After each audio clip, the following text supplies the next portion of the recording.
আমি দেখবো না। আমি আমার মঙ্গল কোটের লোক হলেই আমার দ্বারা যে কাজ হবে আমি সেটা করবো, আপনারাও পঞ্চায়েতে সেটাই করবেন।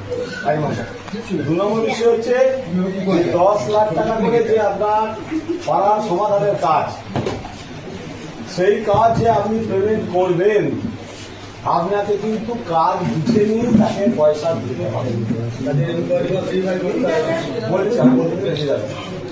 যে কাজ হয়েছে, যতটুকু হয়েছে, যেমন হয়েছে, সে যতটা পয়সা বেশি পয়সা যদি আপনি দেন বা যে অফিসার দেবেন, আমরা যখন ইনকোয়ারি করতে আসবো, দেখতে আসবো, আমি 100 টাকা পেমেন্ট করলে আমাকে বুঝিয়ে দিতে হবে যে তিনি 100 টাকার কাজ করেছেন। যদি দেখা যায় যে 100 টাকা পেমেন্ট করেছেন, কাজ 70 টাকা হয়েছে, তাহলে 30 টাকা যিনি আধিকারিক তাকে পেমেন্ট করেছেন তার মাইনে থেকে 30 টাকা কাটা হবে।